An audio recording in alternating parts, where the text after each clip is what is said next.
Bonsoir à toutes et à tous, heureuse de vous retrouver pour un nouveau MAG LFNA TV.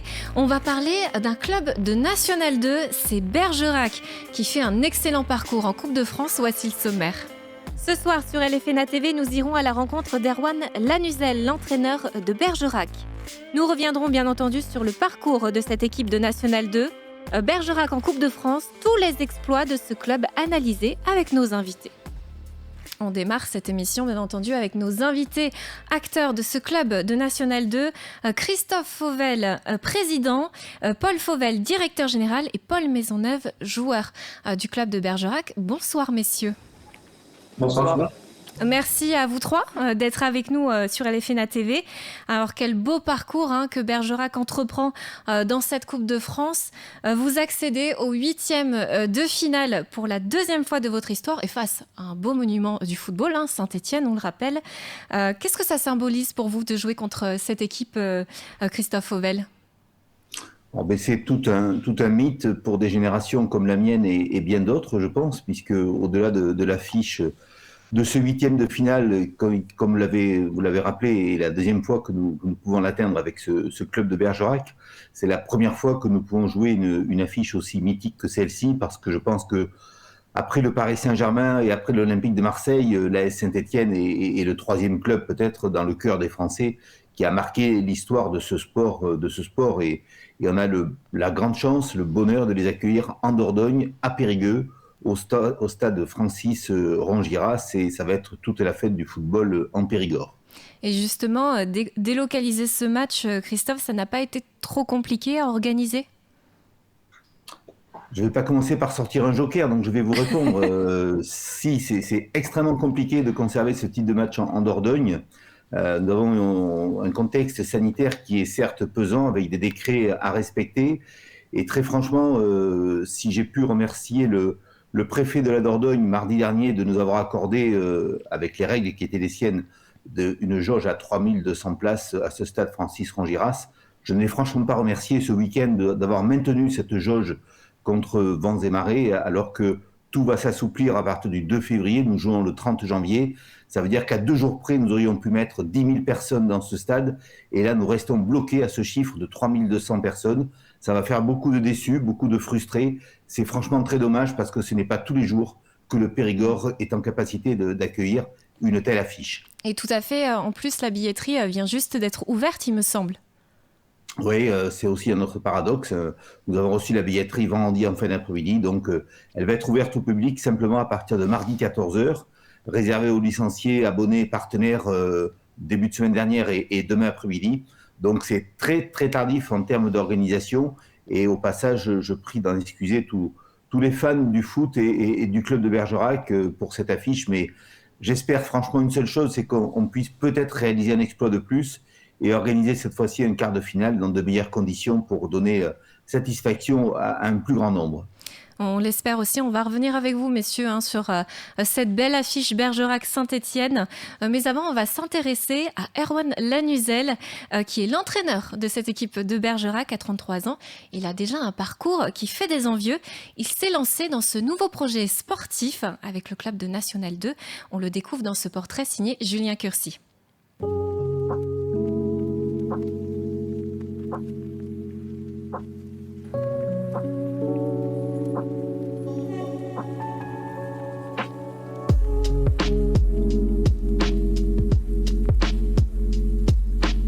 Je m'appelle Erwan Lanuzel, je suis entraîneur du Bergerac Périgord Football Club en National 2.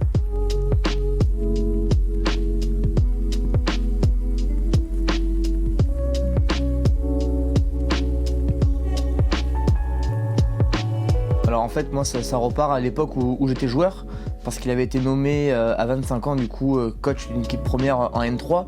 Donc dès le départ, ça m'avait un peu intrigué comment ce jeune coach pouvait arriver, on va dire, à mettre en place ses idées, à entraîner une équipe de seniors à 25 ans. Je m'étais déjà à l'époque renseigné un peu dessus, sur le parcours qu'il avait eu.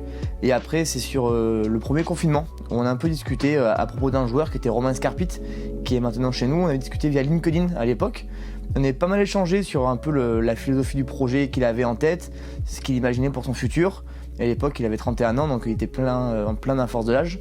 Et en discutant de fil en aiguille, on s'est rendu compte qu'on est plein d'atomes crochus au niveau du projet sportif. Et c'est comme ça qu'on en est venu à, on va dire, à travailler ensemble par la suite.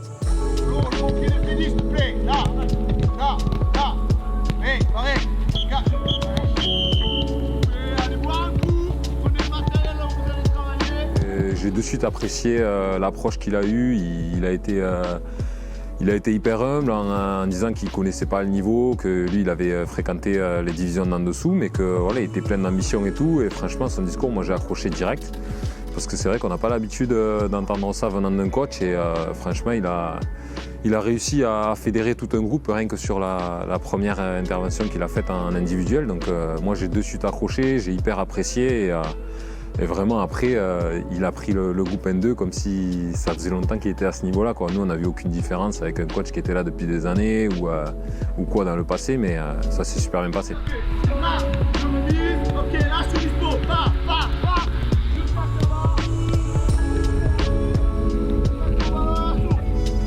On est un petit peu peut-être à l'ancienne avec Erwan, mais on est persuadé que le travail fait qu'on avance à un moment donné. Mais par contre, on ne les lâchera pas, quoi. Parce qu'aujourd'hui, ils nous ont montré un tel niveau de performance que tous les week-ends, malheureusement ou heureusement, on les attend à ce niveau-là. Donc nous, dans le travail, on gardera cette dynamique-là. À eux maintenant à la maintenir, mais on n'a pas de doute sur les qualités de ce groupe.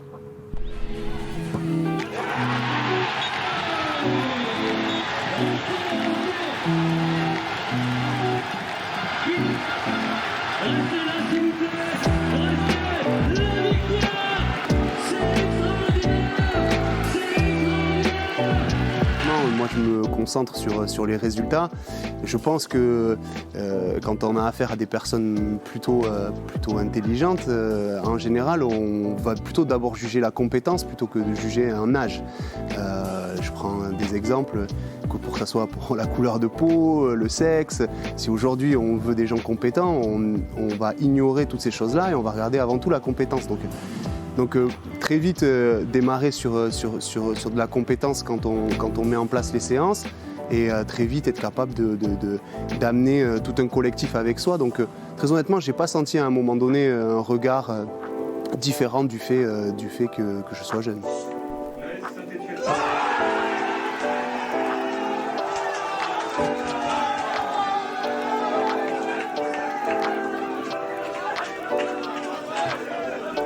Ça représente beaucoup d'émotions, forcément. En plus, on a la chance d'être pas loin de la maison, dans le sens où quand on vient du Pays Basque, Bergerac n'est pas trop loin non plus. Donc on sait qu'on peut facilement attirer les amis, la famille, et c'est quand même agréable de jouer devant ses proches, devant un stade plein, de rencontrer une équipe quand même historique du football français. Donc voilà, c'est des choses qui sont, en termes d'émotion, quand on fait ce métier-là, c'est ce qu'on vient chercher. Alors on prend beaucoup de plaisir à travailler au quotidien sur les séances d'entraînement, les matchs, et c'est sûr que ces matchs-là ont une touche particulière.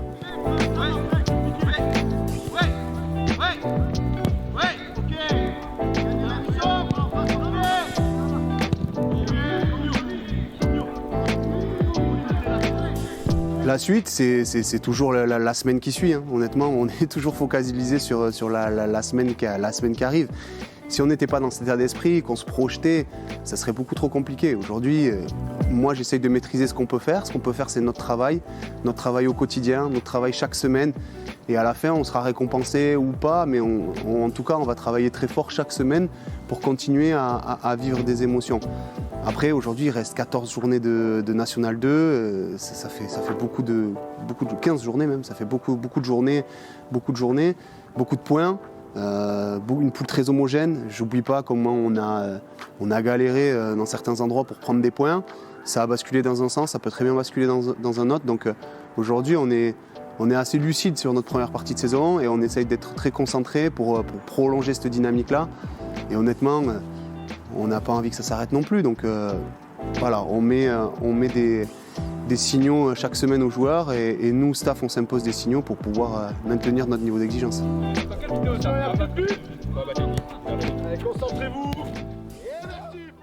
très beau portrait réalisé par notre JRI Julien Curcy, on en remercie. Alors j'ai une question, Paul Fauvel. Le fait qu'Arwan Lanuzel amène cette équipe en 8e de finale à cette phase de la compétition, c'est un peu la cerise sur le gâteau par rapport aux objectifs qui ont été fixés pour le club? Alors oui, effectivement, avec Arwan, on s'était calé un objectif en début de saison qui était celui de vivre des émotions collectives. Donc ce premier objectif est atteint. Après, effectivement, l'appétit vient en mangeant. Donc plus on avance et plus on espère du coup poursuivre cette série à la fois d'invincibilité, mais à la fois de matchs à émotion, comme on a pu connaître. Donc oui, on ne s'attendait pas à vivre une telle saison avec Arwan, mais là, on est vraiment sur le clou du spectacle et je pense qu'on peut aller encore plus loin que ce qu'on a vécu actuellement. Paul Maisonneuve, vous êtes joueur du club de Bergerac. Alors, on le rappelle, vous êtes en tête de ce championnat de National 2. À quelques jours de la rencontre, dans quel état d'esprit sont les joueurs? Là, ça y est, on peut se concentrer sur la Coupe de France.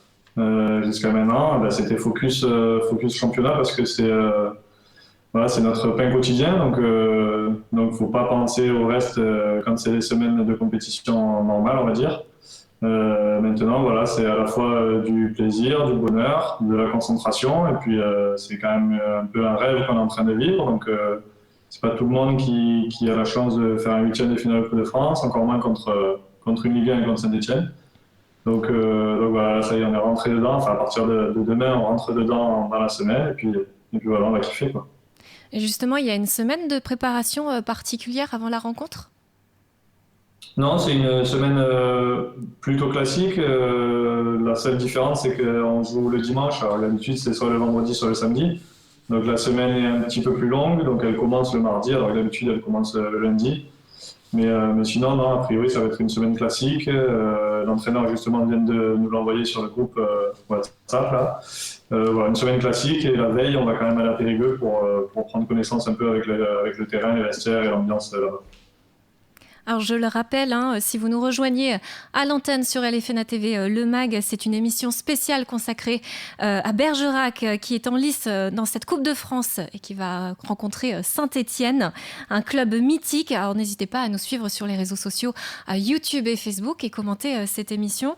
D'ailleurs, messieurs, il n'y a pas que Bergerac qui a fait le beau parcours en Coupe de France. Un autre club néo-aquitain l'a fait également, c'est le Pau FC. Le club a éliminé à 2 reprises Saint-Etienne lors des éditions 94 et 98. Alors pourquoi pas une nouvelle défaite de Saint-Etienne en Nouvelle-Aquitaine, Christophe Fauvel? Ah, mais on ne se pose pas la question, parce que je crois que pour connaître la mentalité de ce groupe, du staff et des joueurs, ils ne rentrent pas sur le terrain pour perdre un match. Ils vont tout faire pour le gagner. La grosse incertitude, peut-être, c'est dans quel état on va trouver cette équipe de Saint-Etienne, qui n'est pas au mieux en championnat, comment elle va aborder ce match de Coupe de France. Mais franchement, on l'a vu, comme le dit Arwan Lanuzel il y a quelques secondes, le destin des matchs peuvent se jouer à très très peu. Pour l'instant, ça nous a souri avec Bergerac. Mais en tout cas, on va mettre, je crois, la même application, la même détermination que lors des matchs précédents pour essayer de passer ce tour, même si on sait que ça va être extrêmement difficile, parce que quand on joue une Ligue 1, chaque détail est essentiel. Et justement, Christophe, vous soulignez une saison plutôt très compliquée pour Saint-Etienne. On le rappelle, bilan catastrophique en Ligue 1. Les Verts font une saison très compliquée, seulement 2 victoires et dernier au classement. Est-ce que ça peut jouer en votre faveur, selon vous ? Alors oui et non, parce que connaissant la mentalité du nouvel entraîneur Pascal Dupraz, je pense que une victoire pour lui, n'importe quelle victoire, y compris face à une équipe de National 2, va être importante pour redonner confiance au groupe, donner un nouveau signal. Donc méfiance, et ne nous fions surtout pas aux apparences. Mais enfin, en tout cas, j'ai aucune espèce d'incertitude là-dessus quant au groupe qui puisse faire d'une quelconque manière un esprit de suffisance. C'est absolument pas la marque de fabrique de Bergerac. On le dit très très souvent, on essaie de rester très humble, mais l'humilité n'exclut pas l'ambition. On le revoit, ces images d'archives, je le disais tout à l'heure, Pau FC qui a éliminé à 2 reprises Saint-Etienne lors des éditions 94 et 98. Découvrez. On se met à jouer, sortir le ballon souvent, on pouvait croiser les gars. Slavo Muslin, l'entraîneur de Pau, club de National 1 qui affronte Saint-Etienne, motive ses joueurs avant la prolongation. C'est pourtant Saint-Etienne qui ouvre la marque à la 110e minute. Blanc a frappé, Sabonatière relâche et Wolfart reprend. Dès la remise en jeu, Pau égalise. Boutal se débarrasse d'Archèche, son tir est détourné par Bell. Senoussi n'a plus qu'à pousser. Un partout après prolongation, ce 32e de finale va se jouer au tir au but. 13 000 spectateurs sont présents dans le stade de Pau. Fin de série, aucune erreur n'a été commise de part et d'autre. Senoussi réussit le 5e tir au but. Cuervo va s'élancer. Il se heurte à Sabonadière. Saint-Etienne quitte la coupe la tête basse. On écoute Jean-Michel Larquet, palois d'origine. Ils ont manqué les 2 premiers pénaltys, on pouvait tout faire. Je pense que c'est à l'image de notre saison. Le fait que ce soit Pau, c'est pareil. Ça veut dire que le football a bien pris en Béarn. Les Palois exultent, la parole au gardien Arnaud Sabonadière. C'est pas la première fois et c'est un peu un truc au feeling, ça se fait. J'ai bien suivi, je me suis bien concentré, j'ai bien suivi mes instincts et c'est comme ça que ça a marché. C'est tout.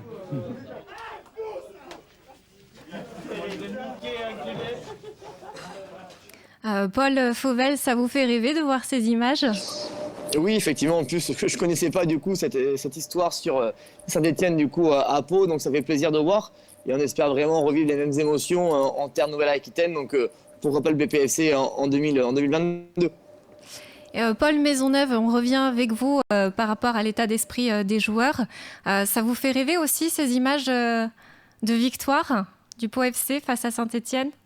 Oui, bien sûr. Ça rappelle les deux dernières rencontres à Gaston-Simounet, quand on a éliminé Metz et Créteil. Bon, voilà, ça fait penser à ça. Il n'y a pas eu envahissement de terrain. Les consignes ont été respectées, mais c'était un peu comme ça. Donc forcément, on a envie de revivre les mêmes dimanche. Ça va être une autre paire de manches parce que voilà, Saint-Etienne, comme a dit le président tout à l'heure, club mythique, même s'ils sont pas bien classés en championnat, voilà, tous les joueurs individuellement et intrinsèquement ils sont meilleurs que nous, donc il va falloir élever notre niveau et puis voilà, faire le travail du mieux qu'on peut. Et à la fin, on verra bien ce qui se passe. Justement, sur les écrans, on voit le parcours de Bergerac en Coupe de France. Excellent parcours qui n'a concédé aucun but, hein, on tient à le souligner. Dans quel état d'esprit vous étiez, Paul Maisonneuve, lors de la session des tirs au but contre FC Metz ? On était tous quand même en pression, mais bon, voilà, on avait fait le travail sur 90 minutes, donc voilà, c'était pas un tirage au sort, mais voilà, on les a bien tirés, donc ça s'est bien goupillé pour nous, et c'est exactement les mêmes tireurs qu'on tirait pour Créteil, donc je pense qu'aujourd'hui on peut miser sur exactement le même scénario pour dimanche, voilà, on vote tous pour. Un parcours comme celui des Herbiers en 2018, qui, on le rappelle, avait atteint la finale contre le PSG. C'est dans un coin de votre tête ou vous restez concentré sur le championnat, Paul Fauvel ? C'est un peu ambivalent parce qu'on vit également une belle saison en championnat avec une première place à l'heure actuelle. Et souvent, on parle d'adage que la Coupe de France est énergivore par rapport au championnat. Donc, on aimerait vraiment poursuivre sur les 2 tableaux. Après, ce sera du coup à la force mentale des joueurs et à la force physique sur la durée. C'est vrai que le parcours sur la Coupe de France, c'est quelque chose qui arrive une fois tous les 20 ans, 30 ans. Donc, on aimerait être ce petit poussé qui va jusqu'au bout. Après, voilà, on espère vraiment être régulier. On va se donner les moyens d'aller le plus loin possible. Et après, c'est le sort qui nous donnera la suite de la Coupe et du championnat. Mais on sera avec ambition sur les 2 tableaux jusqu'au bout de la saison. On a capté quelques images de vos entraînements cette semaine avant la rencontre. Il y a eu des changements au niveau des entraînements ou pas du tout, Paul Fauvel ? Non, le staff désire vraiment garder les joueurs sous la même attitude toute la semaine, c'est-à-dire le même programme, pas de changement de comportement ou autre. C'est vraiment une volonté de prendre comme si c'était un match comme un autre. Après, il y a juste une session cette semaine de yoga qui est prévue pour essayer de garder un peu d'osmose et de changer un peu l'idée aux joueurs. Et après, on préparera tranquillement le match samedi soir à Périgueux pour prendre les repères et anticiper un nouveau terrain que l'on va découvrir samedi soir et dimanche en début de soirée. Merci messieurs, à vous trois d'avoir été avec nous sur LFNA TV Le Mag pour parler de cette belle affiche opposant Bergerac face à Saint-Étienne. Ce sera dimanche prochain. On vous souhaite une bonne semaine de préparation messieurs et surtout un bon match pour aller chercher la victoire. On sera derrière vous pour vous supporter. Merci beaucoup. Merci. Vous pouvez retrouver en replay l'émission, bien entendu, sur YouTube et Facebook LFNA TV. Bonne semaine à tous. Salut.